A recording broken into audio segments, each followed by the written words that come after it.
It's the divisional playoff round, and we're going to prepare full cash and GPP lineups on both DraftKings and FanDuel. Plus, we have not one, but two special guests, and it's all coming up next.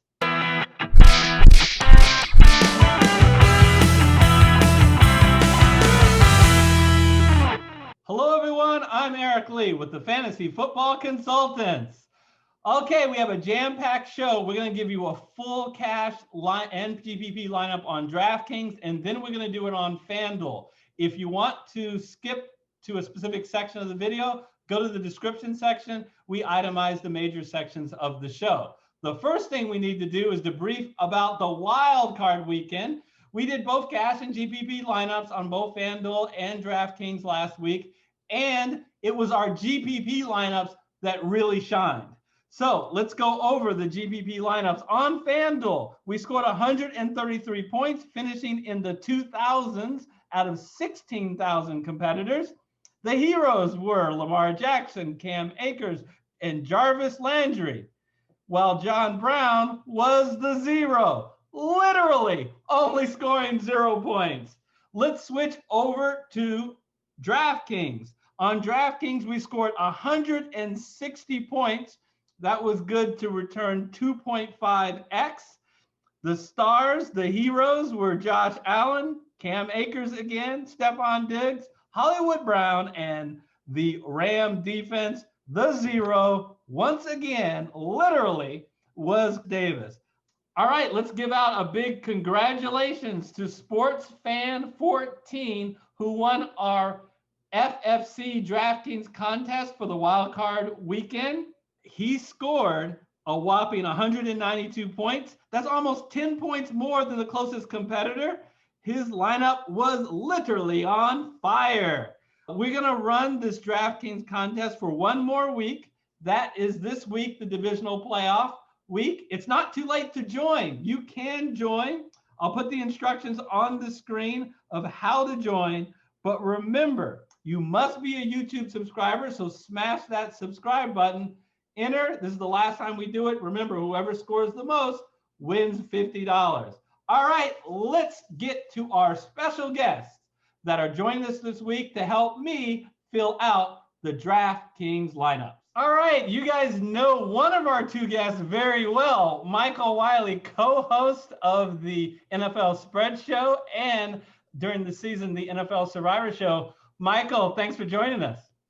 Yeah, good to be back. I believe last time I was here, you had one of your best weeks, so you're welcome. I'm back. Okay, all right. So if it doesn't work out, are you going to blame our other co-host this week? Of course. Let's bring on our newest fantasy football consultant, Aaron Dean. Aaron, who is a veteran of DraftKings play. Thanks for joining us, Aaron. Hey, thank you. It's I'm glad to be on, and it's going to be a lot of fun. Hopefully, I'll be that lucky rabbit's foot this week. Yeah, Aaron, you know this is a playoff slate, so I don't know if we have any Las Vegas Raiders, but I see that is where your loyalty, I see, resides. I am a silver and black guy through and through, but hopefully there's always next year, right? In the NFL, that's the great thing. It's always next year. So no matter how bad your team is, you still got a chance next year. I understand because, you know, even though the Seahawks made the playoffs, they're out too. So I feel you. We're already thinking of next year. All right. So we put our three heads together and we put together a DraftKings, both cash and GPP lineup. Let's go to the studio and reveal the cash lineup. All right. In building our cash lineup, we like to start at running back. Aaron, start us off. What running back catches your eye? Yeah, looking at today or this weekend slate, I really like Cam Akers. I know that Green Bay, obviously the number one seed, they got a tough defense, but you look at the stats. First let's get this straight. $5,700 is a bargain for a running back. Cam Akers really came on late in this last third of the season. Him being a rookie, I think that's huge as well. He's going to have fresh legs and still going to be able to grind it out. The Rams love to run the ball. So, I think when you look at Green Bay's defense, they give up on average around 112 yards a game. The Rams love to just dictate that run with the play action pass. And you're looking at around 126 yards per game on the ground that the Rams love to churn out. And I just can't seem to think that that's not going to change anytime this week. So I know that Green Bay's got a decent front four, but their linebacking core is a little suspect. It's not nearly as good as it has been the last few years. So I still think that Cam Akers, there might be some possibilities of him breaking a long one this weekend. I love that. I love that pick, Aaron. You know, he's the featured back. Unfortunately, I watched the whole Seahawks Ram game, and you know, that was a hurt one. ever since Darrell Henderson has gone out, he is the guy. And don't be fooled by the box score. They just were worried very, very late in the game to get a guy to make sure he wouldn't fumble. Malcolm Brown got a couple of carries, but this is Cam Akers' backfield, and you hit the nail on the head, Aaron. You know, Green Bay's rush defense is only average, much worse than the Seahawks. He's going to be a threat on the ground and in the air. Game script proof, Michael. Yeah, I mean, I think that the Rams are going to have to try and keep the scoring to a minimum if they want to keep this game close, and the ground game's the way to do that. So I like this pick for the price, for sure. All right, so speaking of saving money, all right, guys, I'm going to save you guys some money so you guys can go nuts elsewhere. You just cannot ignore Devin Singletary. Devin Singletary, first of all, he's in a great overall game situation. He's a home favorite running back with a 26 implied total. And most importantly, Zach Moss is expected to miss not only this game, but the rest of the playoffs. This is his backfield for only $4,500. Now, look, I know Josh Allen is going to run the ball around the goal line, right? But he's the running back. If they're going to give it to a running back, it's going to be Devin Singletary. Now, you might ask, well, what is his role going to be with Zach Morris? That's Saved by the Bell. Zach Moss out. I'll tell you what it's going to be. Just look at week 3 through 5. It was week 3 through 5. We had 17, 23, and 12 touches. Again, for 4,500, I am excited to get this guy in our lineup.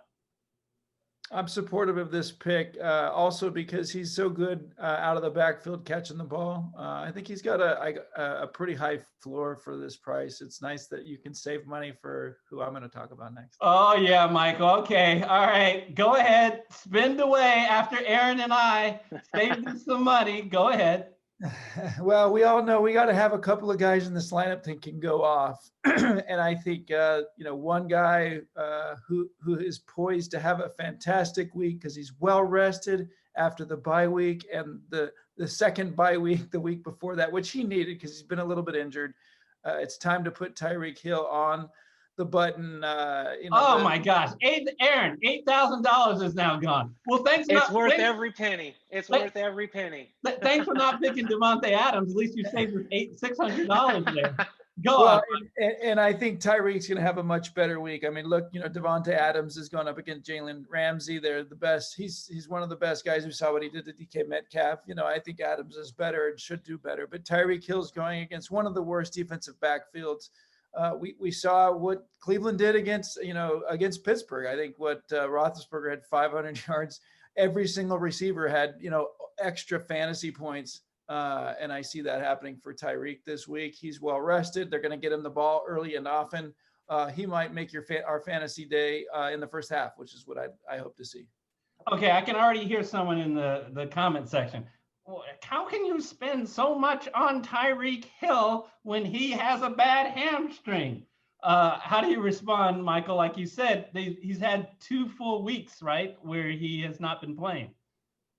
Yeah, and I'll let Aaron comment here as well, but I think Tyreek doesn't have to get full touches. He can have limited touches. We saw what Devontae Smith from Alabama did in the first half against Ohio State. We could have a similar situation here. I agree, Michael, and I think too is that it's been questionable for like the last 5 weeks.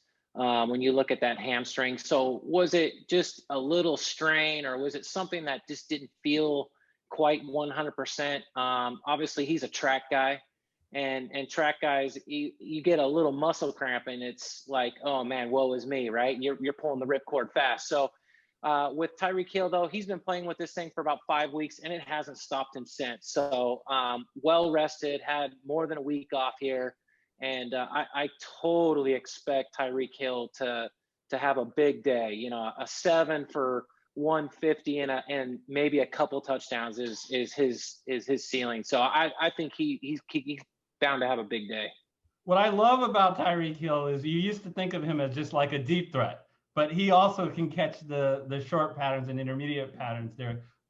Mahomes is relying on. All right, after Michael burned $8,000 for us, I'll have to save us a little bit of money. So let's go down. Same game.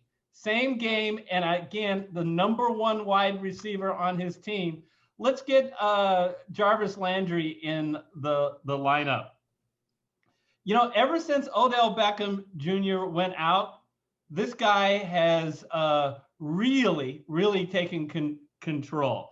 Nearly, in his last 6 games, nearly 9 targets a game.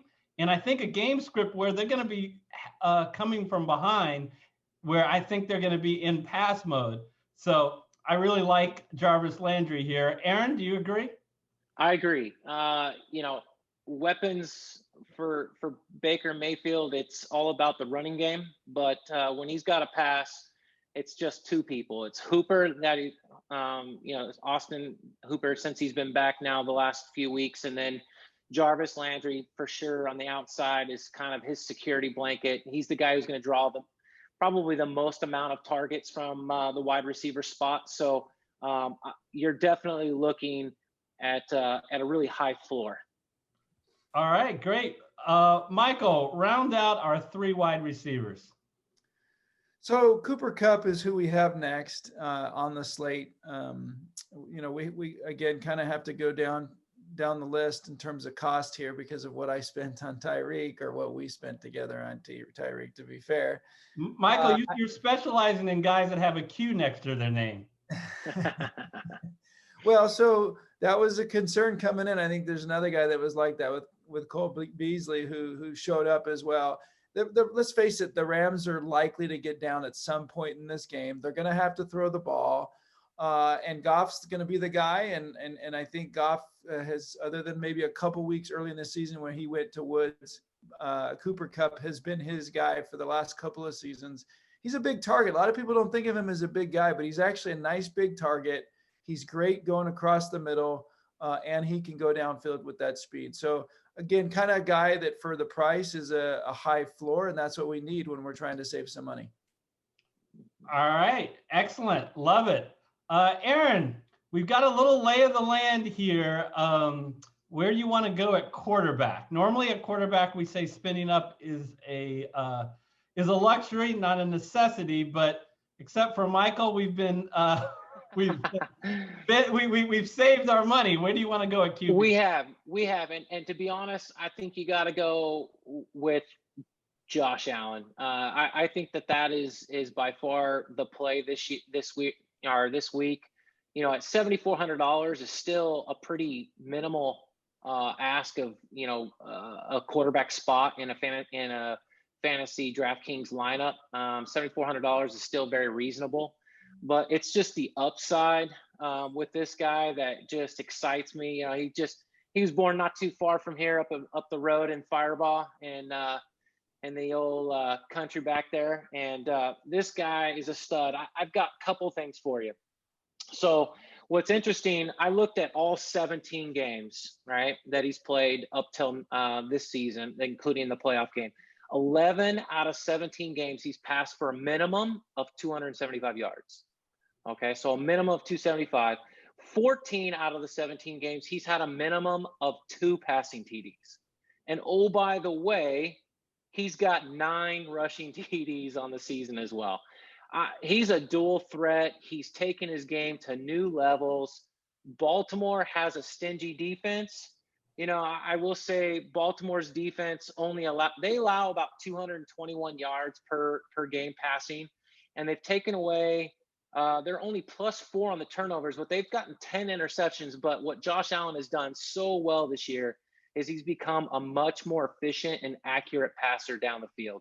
And that really big time is because of really Diggs. I mean, having that weapon there with him and all of the hard work he's put in the offseason, he just is the real deal. He's gonna churn out yards on the ground. He's gonna churn out yards in the air.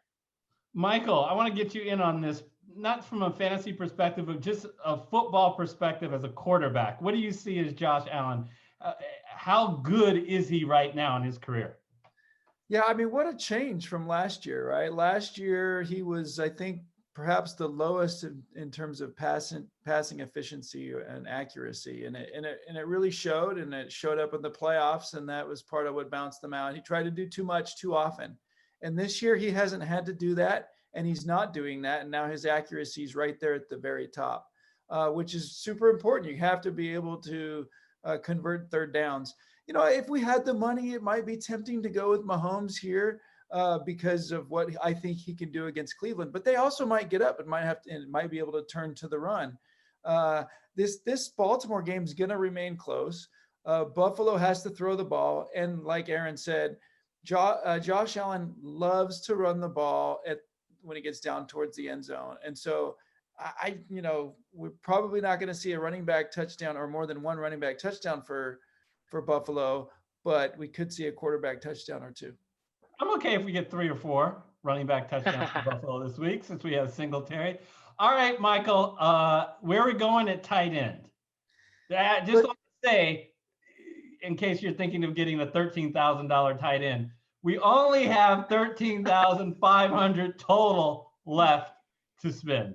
Yeah, well, as much as I would love to have Kelsey, who's by far the best tight end on the slate, we don't have the money for him. Aaron already mentioned Hooper, who I think is also a good option here if you're trying to save even a few more bucks. But I really like Tonyan, and so does Aaron Rodgers. And Aaron Rodgers needs to have another target this week with Jalen Ramsey covering, which we're going to see on Davante Adams. And so Tonyan has been kind of Rodgers' go-to guy around the end zone. And he's also gotten more comfortable getting him targets throughout the game. Again, when you're facing a team who's trying to shut down your best receiver, you got to have another place to go. Yeah, there's some other wide receivers, but Tanyan's a stud. He's an athlete. He's shown that he's capable, and Aaron Rodgers is going to get his throws in. All right, I like it. Okay, in the flex spot, we want in a 4-game slate that's going from over Saturday to Sunday. We want to put someone in the flex who's playing as late as possible. And Aaron, I think you got someone who's playing in the Sunday late game. I do. And I'm glad we didn't spend all our money there. But, hopefully I think there's a really good option on defense. I'm shocked at how what the price is on some of these defenses. So my flex is we'll go back to the well with Michael Thomas from the Saints. Obviously, he hasn't played but just a few games this whole year, missed the majority of the season. But what's he do? He comes in last week, and basically it's a plug and play. Like, the dude never, missed any part of the season. So he's a guy that obviously last week he had 7 targets, 5 receptions. I look for that probably get to double digit in the numbers of targets. And obviously with Drew Brees being an extremely accurate quarterback, you'll probably see that reception total bump from 5 to like 7 or 8. Again, it may not be for big yardage because Drew Brees just doesn't throw the ball downfield. But I saw last weekend, Taysom Hill came in, was going to throw a deep pass, had his wide receiver completely open, and obviously got a little strip sack. But that's the thing. I think there's still some shots to be taken downfield, maybe with a Taysom Hill coming in, and instead of running the ball, he throws the ball. But either way, your guy here, Michael Thomas, is a guy who's going to eat up all the catches. The disrespect that DraftKings shows Thomas, I mean, they are truly a doubting Thomas. He was 6,400 last week, maybe because he hadn't played for 3 or 4 weeks. You didn't know his health, but he proved he's healthy. He got his first touchdown of the year. He was the consensus best wide receiver in the game at the beginning of this season. Now he's at home. He's Drew Brees, who he has the rapport with, is going to be the quarterback. He faces a Tampa Bay team that is very good against the run, but is not good against the pass. New Orleans has played them twice, and they have scored, I believe, 38 and 34 points in the 2 games that they played. Michael, can you explain to me why he's so cheap? Yeah, again, I think you're right. It's a disrespect thing. I think what happened is a lot of people got pissed off, myself included, because I picked him as my first fantasy pick for my league, that he was injured all year long. And we talked about this last week during the FanDuel show, right? It was a little bit nerve-wracking to know whether or not he was 100%. And that was the reason to perhaps not go with him last week. We just didn't know, right? They shut him down, and for good reason, and he showed up. And he looked great, looked healthy. He didn't need to have any more targets than that because they were just absolutely beaten up on the Bears. But this game, there's going to need to be some more targets because their run game's probably going to have a tougher time. And I think Michael Thomas is going to be the guy. And so I really like this pick. It's up there with some of our, my favorite picks on this lineup. I'm a big fan. All right. I really see this being a big shootout. Well, Aaron, you only have two options at defense. Where are you going? So whenever I make a DraftKings lineup and I'm looking at defense, I try to pick, one of the least expensive defenses. And the one thing I look for is sacks, and more sacks. Sacks create pressure, which creates fumbles, which creates interceptions, which creates scoring opportunities for some bad defenses. And the Rams obviously don't have a bad defense, but at $2,600, I couldn't believe that when I saw the Rams defense at $2,600. And I get it, they're playing Aaron Rodgers this weekend. But at the end of the day, Aaron Rodgers isn't as nimble as he once was. I mean, he's getting up there. He likes to scramble a little bit, but Aaron Donald is just an absolute beast. They're going to get after it. They're going to try to lock down, their number one wide receiver with their best cover corner in the game, Ramsey. And I think they're just going to get after Aaron Rodgers. And you're looking at probably 3 to 4 sacks this week. Yeah, 58 so far this year. Wow. Love the pick. So that is our cash lineup. Josh Allen, Cam Akers, Devin Singletary, Tyreek Hill, Jarvis Landry, Cooper Kupp, Robert Tonyan, Michael Thomas, and the LA Ram defense. We'll move on to GPP. All right, you can see on the screen our GPP lineup. And always with GPP, you're looking for a high ceiling, which means you want a lineup that has a high correlation, which means you want to have some stacks. And we're starting with the stack attacking the Baltimore-Buffalo game. Why? Because there's a lot of points expected to be scored, but the spread is very low, just 2 points. So we think it's going to be a shootout. And we already talked about Josh Allen, but we're going to expect Josh Allen to connect with Stephon Diggs. Tell us about that, Aaron. Yeah, I'll just throw out a little few things with Diggs. He has just been an absolute beast all year. I carried him in my other fantasy league that I have, and he was by far the best pick I made all year. So since week 9, okay, you throw out their bye week, 8 out of the 9 weeks, he's basically had 8 or 9, a minimum of 9 targets. So 8 out of 9 weeks, he's had a minimum of 9 targets and 7 grabs out of 8 or 9 of those weeks as well. So if you average out his fantasy football play, his points since week 9, he's averaging 25.2 points per game. Yeah, that's insane. So yeah. You can just kind of drop the mic and exit the stage on that. Yeah, the number one thing we want in wide receivers are targets, and he led all of football in targets this year. So we're gonna run it back with 2 guys on Baltimore, not just any guys. It's the 2 guys that are by far Lamar Jackson's favorite targets. That is Mark Andrews and Hollywood Brown. Both of these guys have shown some consistency this year. That is the best thing, that we're able to bring these 2 guys back in a high-scoring game that are $5,200 and $5,000. Well, another game that we expect to be high-scoring is Kansas City and Cleveland. Michael, you got 2 sides on that one. Yeah, so I think the over-under on that game is 56.5. It's probably not going to be as close as the Baltimore-Buffalo game. But I really like Kelsey. I wish we could have had him in our other lineup. But if we're not going to have Tariq, let's have Kelsey. every week he's scoring consistently 20 plus fantasy points. And he's going to have another good game here. Again, we saw what Cleveland has done historically in the passing game. And let's face it, Kelsey is the second to Diggs leading receiver, all receivers in the NFL as a tight end. He's just too juicy. On the other end, we had to save a lot of money. We had to find one really, really bargain basement player here that we could go with. And since we're going with this KC game, I think Higgins fit the bill.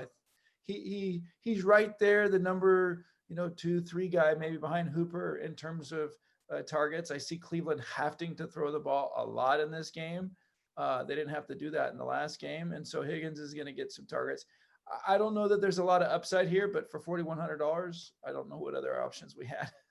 Yeah, you don't really have to say a whole lot more about Kelsey, but I will say Cleveland is absolutely horrible against tight ends, and I don't even know if they faced a tight end anywhere near the ability of Kelsey. We don't need to talk again about the Akers and the Rams, but that is a correlation between running back and the defense.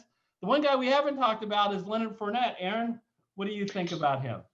Yeah, 2 words, Ronald Jones. So if Ronald Jones is out or is limited again, like he was this last week with that quad, then I think Leonard Fournette is a really good high-quality play here at only $4,900. I understand that New Orleans defense is really, really tough against the run. Both Tampa Bay's rush offense and defense of New Orleans, basically the same number, 94 yards per game.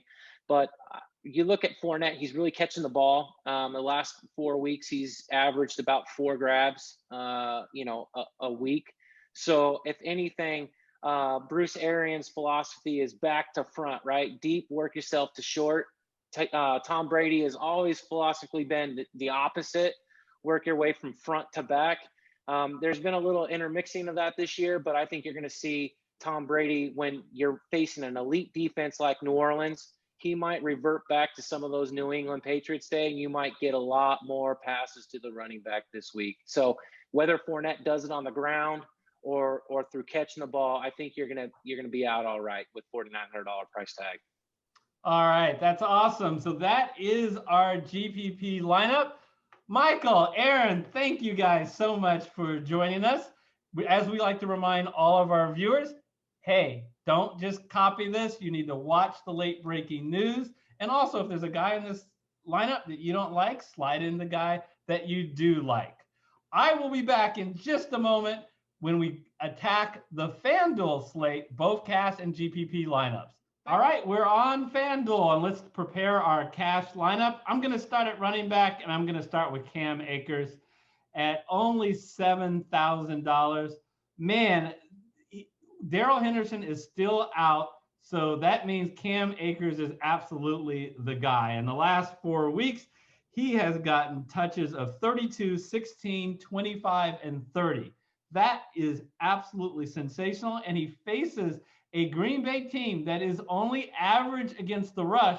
And to be honest, they're worse than that, because what normally happens against Green Bay is they've gotten way up in games and teams have abandoned the run.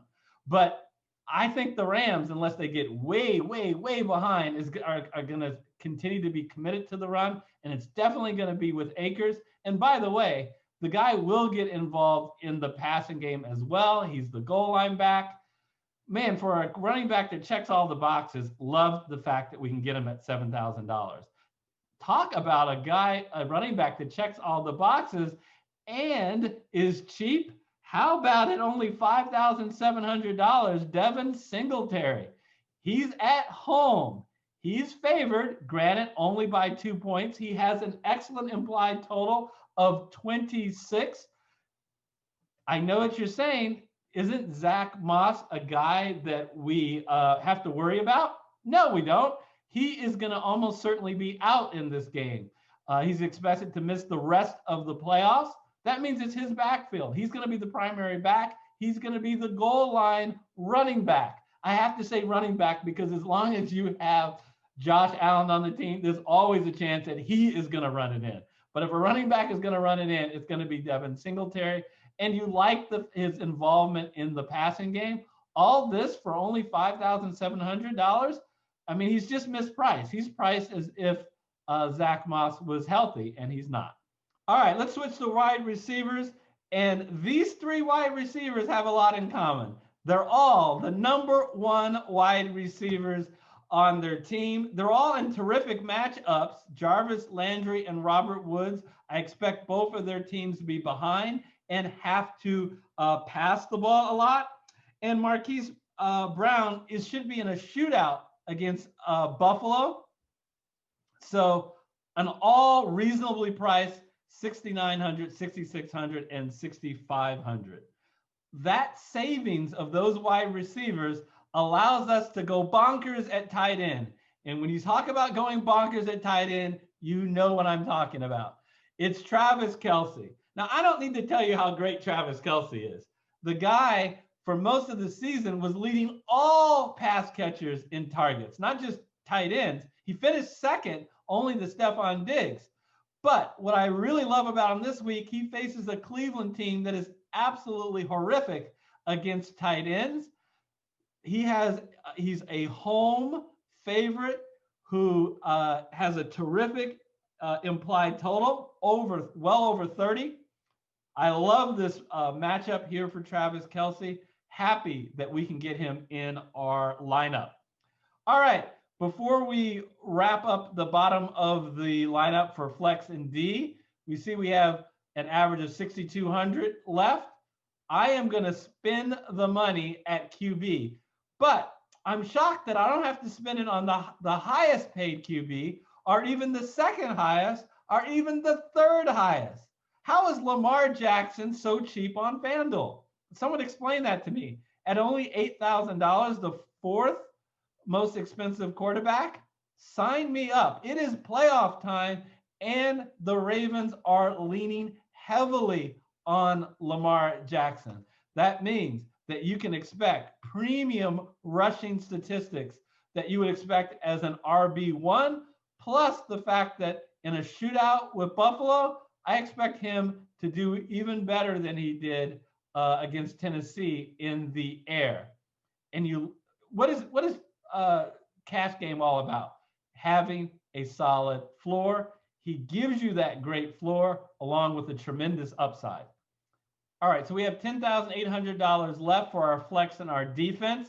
It allows us just enough money to get someone who I think is just woefully underpriced. We talked about him on the DraftKings show. We're going to talk about him here again in FanDuel. The disrespect to Michael Thomas is large. $7,200 for the consensus at the beginning of the year best wide receiver. Now he appears to be healthy. He has Drew Brees back throwing to him, and he faces a Tampa Bay Buccaneer rush defense, which is sensational. So the way you attack them is in the air. So I expect Michael Thomas to have a big game, and we don't have to spend the farm to get him at $7,200. Now, if we go to defense, we don't have a lot of options at defense. We can go Baltimore, Tampa Bay, or Cleveland. It's a really hard decision for me whether I want to go Baltimore or Tampa Bay. Now, it's something for now, I am going to go Tampa Bay, but you tune into the live show, because on the live show, I will be making strategic adjustments. Normally, I put it into the YouTube comments. I'm not doing it this week. Instead, we will do it live in the live show. That is on Saturday, January 16th at 11 a.m. Please tune in. At the end of this video, I'll provide a link so you can see right where that live stream is going to take place on YouTube. All right, that's my cash lineup. All right, everybody, here is my GPP lineup, and I am going right after the Kansas City-Cleveland game with a premium stack. And why not? Because Kansas City has an implied total of 33. So we're going to go Patrick Mahomes to his two biggest targets, Tyreek Hill and Travis Kelce. Look, if Mahomes has a big day, it's almost certain that Hill and Kelce are going to be a huge part of it. and I'm going to run it back with two Cleveland guys, Austin Hooper and Rashard Higgins. I also have a second stack. Now, this is only if Ronald Jones is out. We've got Leonard Fournette at 6,300, and we've got the Tampa Bay Buccaneers defense. Look, they're cheap. I know that, and I know that the Bucs are underdogs. But you know what? The Bucs are better than anyone at stopping the run. So they're gonna force New Orleans to throw the ball. When you throw the ball, more likelihood for sacks, interceptions, maybe even a pick six, especially if they can put some pressure on Drew Brees, who isn't the most mobile of quarterbacks. I think everybody else in the lineup we've actually already talked about. So that is my GPP lineup. Just for fun, I thought I'd show you some alternative lineup that's sponsored by UPS. You know their motto, what can Brown do for you? Baker Mayfield, Nick Chubb, Kareem Hunt. Notice they're all from the Cleveland Browns. Then we have Marquise Brown, Antonio Brown, and John Brown. Two more Browns, Austin Hooper and Jarvis Landry. And the defense, you guessed it, the Cleveland Browns. I know it's silly, but I had to get this lineup in. And I wanted to do it last week when we still had A.J. Brown still in it, but I didn't get a chance. So there it is, the UPS lineup. Woo! That was a jam-packed show. I just want to remind everybody, please plan to join us this Saturday on the live show. And this ends our NFL DFS coverage for the year. It was so fun to work with you guys, and it was really a team effort. I loved all your comments where you gave us your feedback about our lineup and gave you our suggestions, and we monitor that. I don't know any other channel that offers both DraftKings and FanDuel coverage, giving you full cash and GPP lineups in which we update right up to close. And we're going to do it for you again this week. It's just going to be via the live stream. I hope everybody takes good care, and I can't wait to see you this Saturday on January 16th. Take care at 11 a.m. Pacific time. Take care, everybody.